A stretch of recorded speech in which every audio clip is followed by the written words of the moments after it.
turn on the shop lights. Okay, turning on the. So, as we can see, the shop lights are on.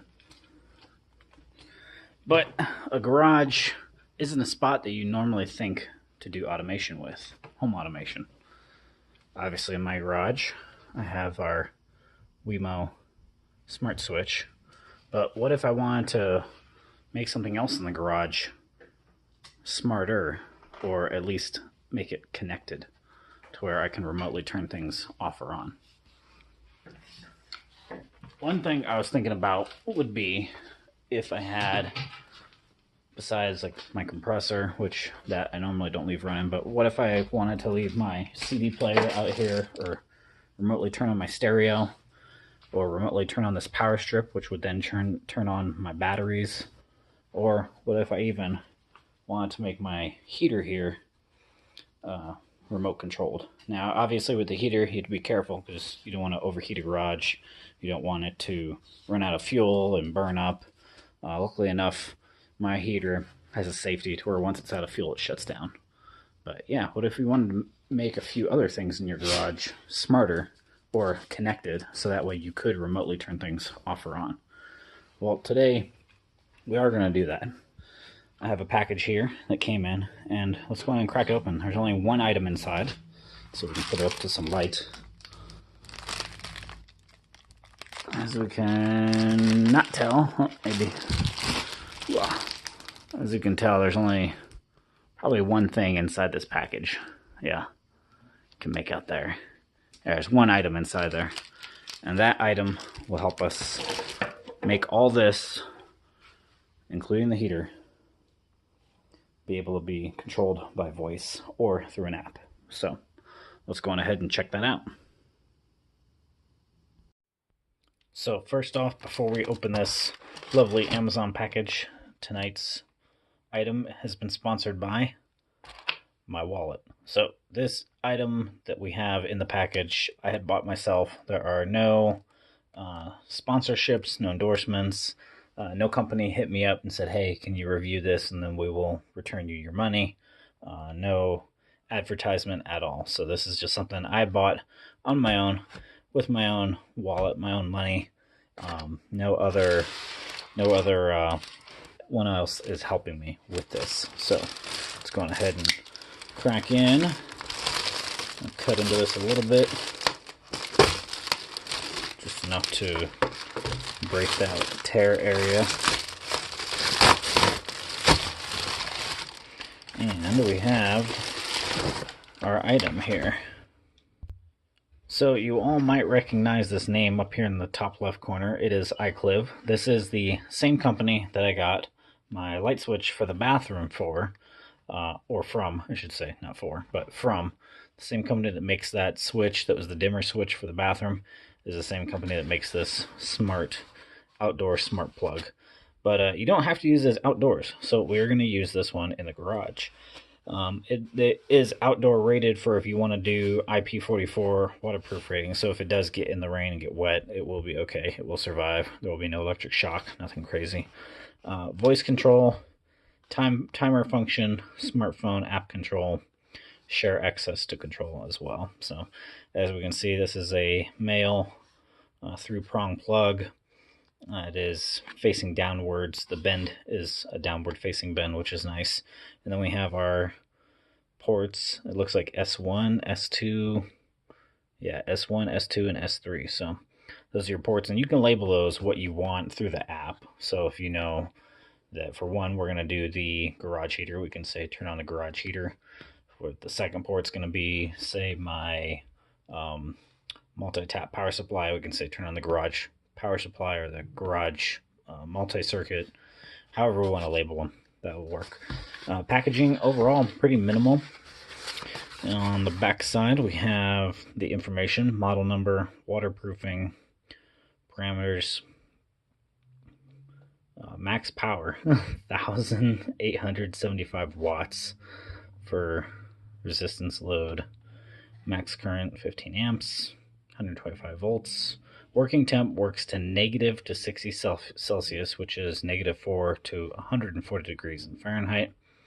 Remote control with the Smart Life app. That I like, because you all know with the other devices I have in the house, it is either Hue or Smart Life I use for pretty much everything. And of course, the Smart Life app actually ties in with your Google Assistant. So using it with Google Assistant and Alexa will not be an issue. So caution information, suitable for indoor-outdoor use and damp locations, not water immersive or for use directly exposed to water. So just things to remember. So this is your caution. They should say caution/warning. Install cord and unit above general ground level, 1.5 meters, receptacle facing download. I'm thinking they should say downward. So risk of electrical shock, do not open, use serviceable parts inside, refer to maintenance to qualified service personnel. So QR code if we need to scan it for the app. Smart Life. Let's go on ahead and crack this puppy open. And of course, normal welcome card, no big deal. This is your user manual. This is a nice flip out that we'll look over in a minute. Off camera, we obviously have our plug, and that is actually quite short. So our plug and maybe 5 inches of cable that goes right to your Smart Life multi-socket plug here. And that is pretty much it. Obviously off and on control, or that might actually be even a pairing control. We will look at the manual. We can obviously hang it if we need to, so you have a bracket for hanging. Just put your screw into the wall or into your stud, and then you hang it. And then we can branch our plugs from there. So I'll probably actually use that for out in the garage. So again, obviously we have our ports, S1, S2, and S3. So very cool. All right, let me see if this is a multifunction switch. Give me 1 second. Okay, so after checking out our manual here, it actually shows you in the diagram, yes, it is an on and off button. If you long press it, it will restore factory settings. Obviously our plugs. And then under the settings, it gives you the how-to for connecting for Alexa and Amazon Echo controls. So all the norm. So very cool. But yeah, I'll go ahead and browse over that, and we will get this sucker out into the garage next and installed. So obviously I have the garage heater running. Get by that. Go back here. And the first thing we'll have to do is unplug the multi-tap power strip. This long yellow cord is what the garage heater itself is plugged into. Goes around, comes down, wrapped up all the excess right here, and hopefully be able to eliminate that switch right there. So again, yeah, we'll unplug that power supply, the black one that's back here, and then we will do the plug in the new switch. Alright, so we got everything hooked up. Go over here to the newly set up power strip. Obviously we have our multi-tap installed, and it is connected to the internet. That's why we have that green light, and that is the only thing plugged in now to that outlet. So if we come down and look at it, we have the multi-tap, the power strip plugged into the first socket. Socket number 2 is my stereo, and socket number 3 is the heater, garage heater. So if we follow those lines, look over this way, you can see garage stereo comes to here, and our heater cord goes around back behind my workbench all the way over, and we'll follow it over to where the heater is now placed over here, and there's our end of our yellow cord there. So obviously our heater is now facing and back up here where we don't have to worry about anything being in the way for when it fires up. So it is all set. And we will get some focus there so you can see it now. Obviously it's blowing to where there's plenty of walkway space. You can see here we don't have anything blocking it, so when it kicks on, it's good to go. So just to show you guys that everything is functioning, we will go to my phone here. We will go to the recent apps here. We have our Smart Life. Open that up. And inside here we have Garage Smart Plug. So if we tap on that plug, it now shows the workbench, garage stereo, and garage heater. So we don't even have to use the app. Obviously the plug's on. It says all on or all off. Obviously the plug's running, but none of these are on. And we can set timers for them. That is awesome through the app.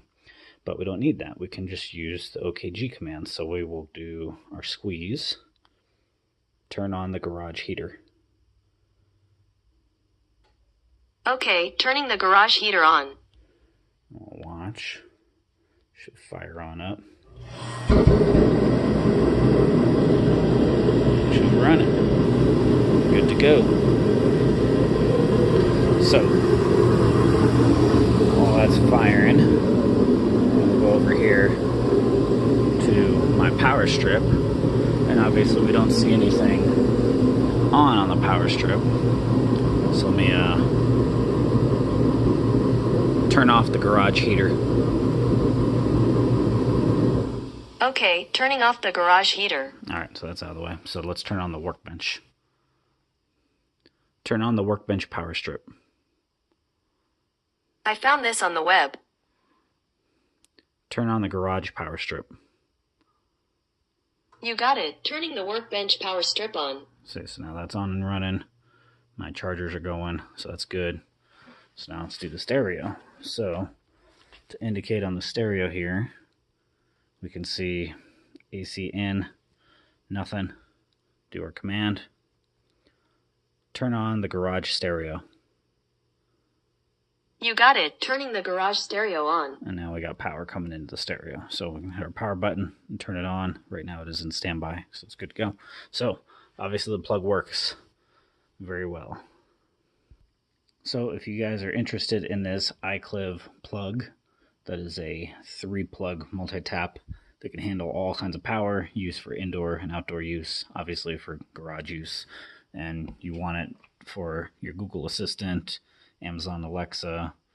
I don't know, I think it might work with Apple's HomeKit. I know it works with IFTT as well, so obviously the big players are all there.